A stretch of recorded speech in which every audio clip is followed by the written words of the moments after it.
कसलाई वही भने? तँलाई वही भने। यो घन्टी चाहिँ तेरो बाउले बजाउँछ?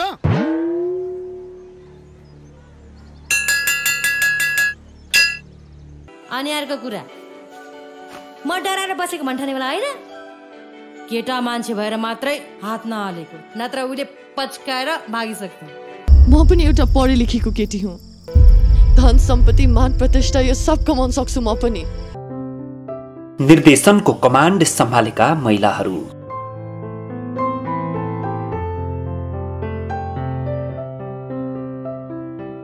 नेपालमा बनेको पहिलो चलचित्र आमा।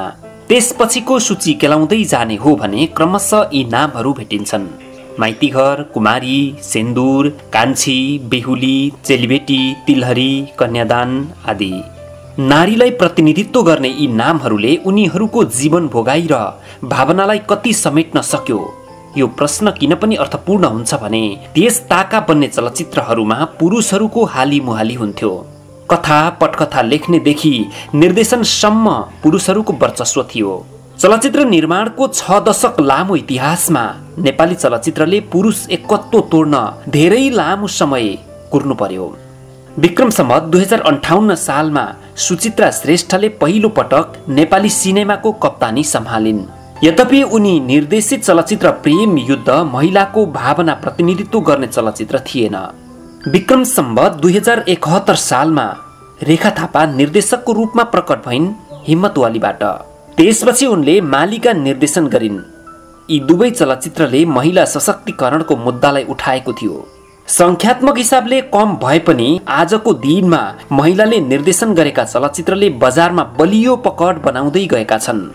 तर महिलाको जीवन भोगाई वा मुद्दा जसरी ग्ल्यामराइज्ड गर्ने काम भएको छ, त्यस अनुरूप यसलाई मूल मुद्दाको रूपमा अघि बढाउन भने सकेको छैन। रेखा थापासँगै समानान्तर रूपमा अगाडि आएकी दिपाश्री निरौलाले छक्का पन्जाबाट निर्देशनमा पाइला हालिन्। छक्का पन्जा ब्लकबस्टर रह्यो। छक्का पन्जाको 4वटा श्रृङ्खला उनले नै निर्देशन गरिन्, जो अपेक्षाकृत चल्यो पनि। तर यसमा पनि महिलाको कथालाई प्राथमिकतामा राखिएको छैन।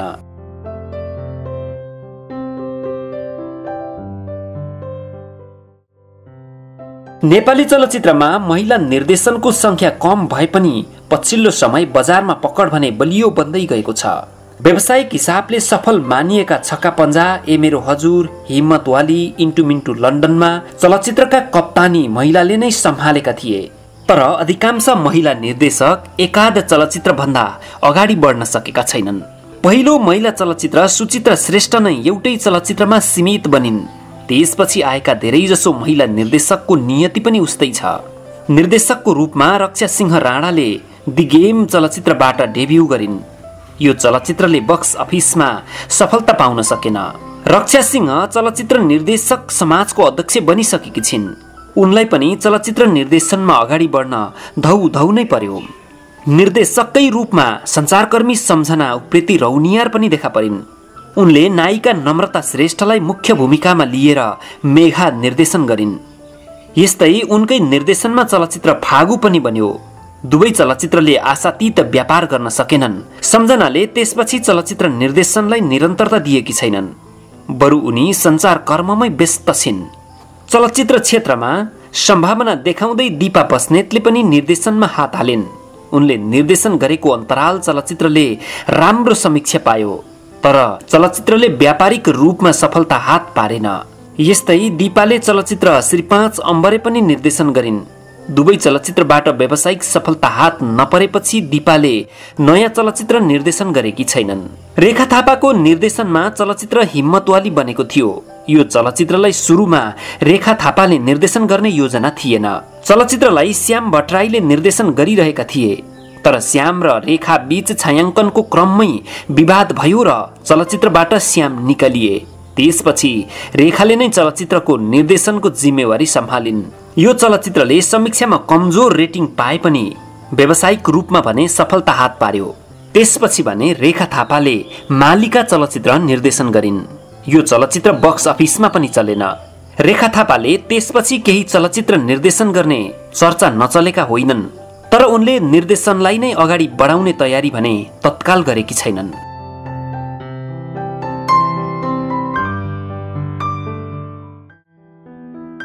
महिला निर्देशकको रूपमा पछिल्लो समयमा सर्वाधिक सक्रिय 3 निर्देशकहरू हुन् दिपाश्री निरौला, झरना थापा र रेनसा बान्तवा राई। यी तीनैजना निर्देशकले असफलता बेहोरेका छैनन्। कलाकारबाट निर्देशक बनेकी दिपाश्री निरौलाले छक्का पञ्जा 2, छक्का पञ्जा 3 र छमाया छपक्कै निर्देशन गरिसकेकी छिन्। यी चलचित्रले सर्वाधिक कमाईको रेकर्ड नै राखेका छन्। त्यसैले दिपाश्री निरौलालाई ब्लकबस्टर निर्देशक पनि भनिन्छ। तर 4वटा चलचित्र ब्लकबस्टर दिए पनि धेरै मानिसहरू दिपाले चलचित्रको निर्देशन नगरेको तर उनको नाम मात्र राखिएको आरोप अझै पनि लगाइरहेका छन्।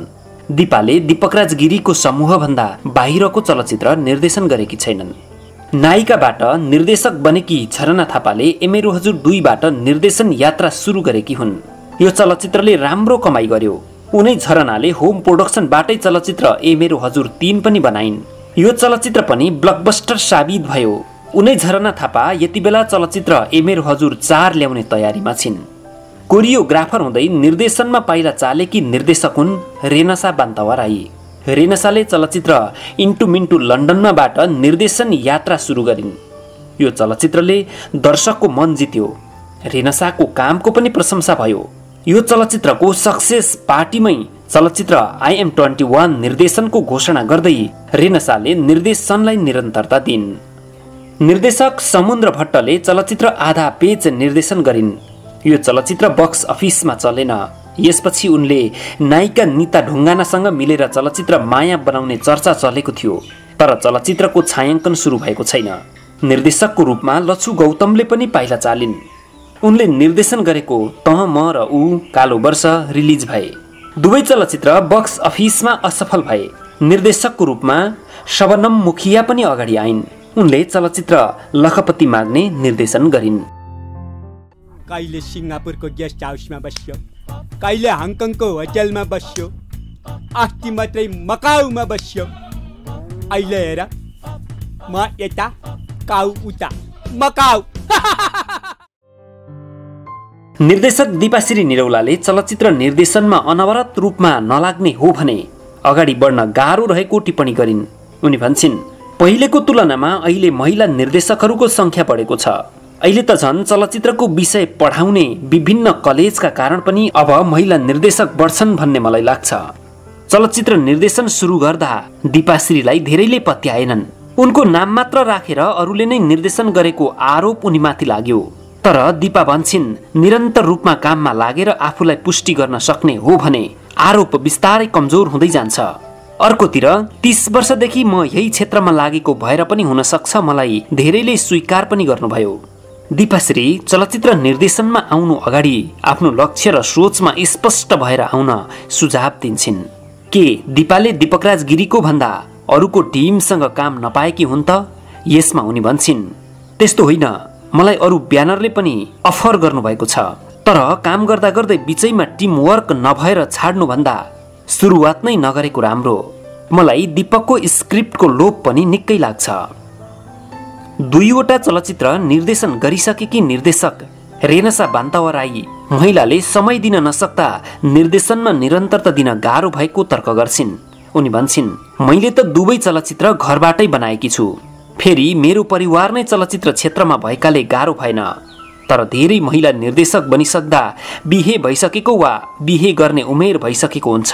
यस्तो अवस्थामा एउटा चलचित्रका लागि 6 महिनाभन्दा धेरै समय दिन गाह्रो परेको हुन सक्छ। चलचित्र निर्देशन गर्न सगरमाथा चढेको जस्तै गाह्रो भएको भन्दै उनी भन्छिन्, धेरै कमले मात्र यो क्षेत्रका लागि 1 वर्षको बाचा दिन सक्छन्। मैले आफै नै 55 दिनसम्म आई एम 21 खिचे। यो समयमा त म घरको लागि पाहुना मात्रै भएकी थिएँ। रेनसा महिलामा क्षमता कम भएर निर्देशनमा आउन नसकेको कुरा स्वीकार गर्दिनन्। उनी भन्छिन्, अहिलेका महिलाहरूमा कुनै पनि कोणबाट क्षमतामा कमी छैन। तर चलचित्र निर्देशन गर्नु भनेको सगरमाथा चढे जस्तै हो। अब सगरमाथाको टुप्पोमा पुग्ने वा आधार शिविरमै बस्ने भन्ने मुख्य कुरा हो। रेनसा बान्तवा महिला वा पुरुष जो भए पनि निर्देशनमा कमान्डिङ क्षमता भयो भने काम गर्न सहज हुने बताउँछिन्। त्यसपछि 10 जना आयो, यत्रो मसल गरेको, एउटा ढ्याङ आयो, प्याङ आनेको पत्रकै लड्यो। अर्को अब 2 चलचित्र सुपरहिट दिएर तेस्रो चलचित्रको तयारीमा रहेकी निर्देशक झरना थापा चलचित्र निर्देशनमा महिला वा पुरुष भनेर गाह्रो वा सजिलो नहुने बताउँछिन्। उनी भन्छिन्, पहिले महिला निर्देशक, महिला कलाकारहरूलाई गाह्रो थियो, तर अहिले त्यस्तो अवस्था छँदै छैन भन्दा पनि हुन्छ। अहिले महिलाहरू आत्मनिर्भर भएर आएका छन्। उनी पुरुष निर्देशकको तुलनामा महिला निर्देशक नेपालमा मात्र नभएर विश्वमै कम भएको बताउँछिन्। उनी भन्छिन्, महिलाहरूमा निर्देशनको आँट नभएर भन्दा पनि रुचि नभएको पनि हुन सक्छ। के तपाईले आफ्नै घरको ब्यानरमा भन्दा बाहिरको प्रोडक्सनमा काम गरेको भए सहज तरिकाले निर्देशन गर्न सक्नुहुन्थ्यो त भन्ने प्रश्नमा उनी भन्छिन्, पक्कै पनि सक्थे। मेरो 20 वर्षदेखि यही क्षेत्रमा अनुभव छ। म यो क्षेत्रमा निरन्तर लागिरहे। यही अनुभवले पनि मलाई परिपक्व बनाएको थियो। मलाई आफू निर्देशनमा सफल हुन्छु र राम्रो काम गर्न सक्छु भन्ने विश्वास थियो। नेपाली चलचित्रमा महिला निर्देशकको उपस्थिति कम छ। यसमध्ये अहिलेका केही सक्रिय निर्देशकहरू आफ्नै होम प्रोडक्सनको चलचित्रमा बढी व्यस्त छन्।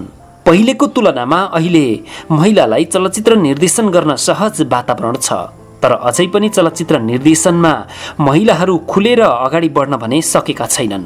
पक्कै पनि अब बिस्तारै निर्देशनमा महिलाहरूको उपस्थिति बढ्नेछ।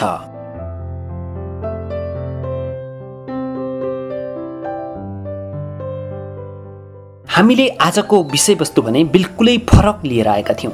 यो विषयवस्तु एउटा अध्ययनको विषय पनि हुन सक्छ। आजको विषयवस्तुमा हामीले नेपालमा महिला निर्देशकहरू को छन्, चलचित्रमा को महिलाहरूले निर्देशनको कमान्डिङ सम्हालेका छन् जस्ता कुराहरू यहाँ प्रस्तुत गर्यौं।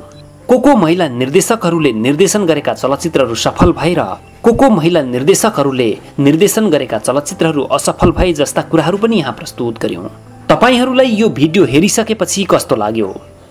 आफ्नो स्वतन्त्र प्रतिक्रिया राखिदिनु हुनका लागि विनम्र अनुरोध गर्दछौं। नेपालमा सबैभन्दा सफल महिला निर्देशक को हुन् तल कमेन्टमा उल्लेख गरिदिनु हुन समेत विनम्र अनुरोध गर्दछौं। यो भिडियोलाई अन्तिमसम्म हेरिदिनु भएकोमा तपाईहरूलाई धेरै धेरै धन्यवाद। हवस् त, नमस्कार।